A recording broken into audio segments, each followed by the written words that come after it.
நம்ம வந்து குடும்ப அரசியல், வாரிசு அரசியல் இதெல்லாம் தொடர்ந்து எதிர்த்துட்டு வரோம். இன்னைக்கு ராமதாஸுடைய பையன் தான் அன்புமணி ராமதாஸ். அதை எப்படி ஏற்றுக்கிறீங்க?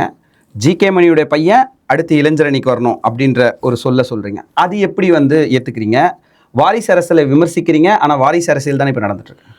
வாரிசு அரசியல்னு சொல்லிட்டு மருத்துவர் அன்புமணியை பொறுத்தவரையிலும் வாரிசு அரசியல்ன்றது நீங்கள் சொல்ல முடியாது. எப்படின்னு பார்த்தீங்கன்னா, அவர் மத்திய அமைச்சர் ஆவதற்கு முன்பாகவே ஐயாவால் தொடங்கப்பட்ட பசுமை தாயத்தினுடைய தலைவராக பொறுப்பேற்றிருக்கின்ற காலத்திலிருந்தே கட்சியோடு அவர் இணக்கமாயிட்டார். அதில் வந்து ஆயிரக்கணக்கான லட்சக்கணக்கான அந்த பசுமை தாய் தலைவராக இருந்து நாடு முழுவதும் மரங்களை வச்சுருக்கிறாரு. அப்படி பண்ணும்போது அங்கே இருக்கின்ற உள்ளூர் கட்சிகளோடு இணக்கமாகி இது கட்சி தான் கொண்டு வந்து அவரை இன்றைக்கி நம்முடைய இந்த பசுமை தாயத்தின் மூலமாக செய்த பணிகளை கட்சியோடு கட்சி நிர்வாகிகள் தான் கொண்டாந்து எங்கள் கட்சியில் அவரை இணைச்சாங்களே தவிர, இது வாரிசு வந்து ஐயாவும் கொண்டு வரல, யாரும் கொண்டு வரல. இதில் கட்சியாக நான் கட்சி விரும்பி தான் அதில் வந்தது கண்டி மற்ற கட்சி மாதிரி தன் மகன் தான் அரசியலுக்கு வரணும் அப்படின்ற நிலைமை பாட்டாளி மக்கள் கட்சியில் அவருக்கு இல்லை.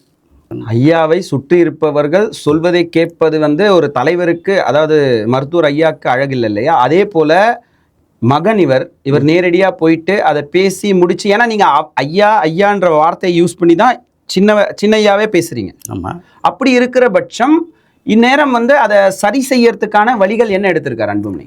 சரி செய்யறதுக்கான முயற்சிகள் வந்து கிட்டத்தட்ட அவர் நிறைய முறை முயற்சி செஞ்சிருக்கிறார். நீங்கள் இல்லைன்னு வந்து அதை யாரும் சொல்லவே முடியாது. பல முறை முயன்றிருக்கிறார்.